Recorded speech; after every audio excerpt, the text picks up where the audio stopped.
Folklore Gaelga nuair hui mé go dtí an manscoil bhí iPad na tuga agin. So mar sin bhí muid go léir a géirí folklore Gaelga a bheith agin. Now déag muid go léir suas ar an App Store agus gacrad agus bhí costas iad go léir. So mar sin bhí focaildaí multa dom ó beidir rang a sé. So crochí mé app éire agus bí sé cangailte an siomh leis an app mar sin.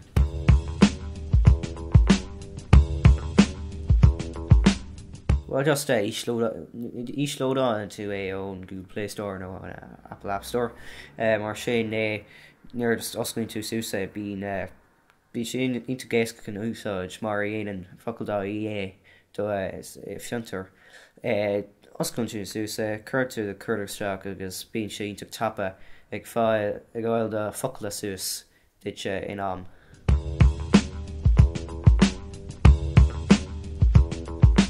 Tá an asúlas agin tá an daoine smaidó an app page tá le ceathair as cuaig de ratings ar an Google Play Store.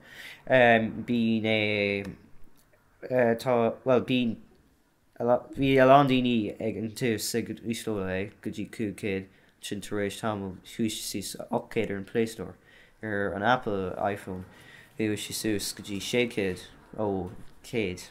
Ceafam go bhfuil sé sin nuair ón daoine ón stáisiúntathe ag íslódáil sin.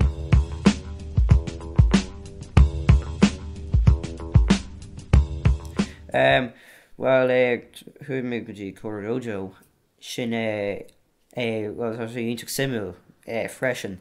Rih a bhí a thuaidh mé sin bhí an spéis agam bhí a lán arolalas agam faoin rihadóireacht ar hena féin. Nuair thuaidh sin bhí mé ábalta féimchláir a dhéanamh níos éasca fiú an sin. Agus bí lá an taí acu rá sin just go háirithe.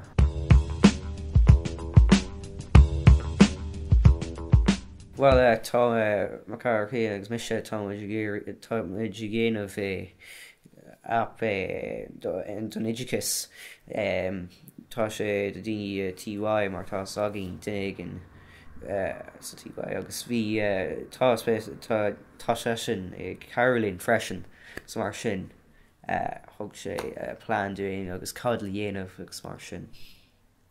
Tá cúpla rudí eile fiú déanú fón sa glúiste lán Gaeilge fiú ó na pop-up window sin dear an tá ó níl go dtí gacrad generálta dhéanamh tú ar le fón.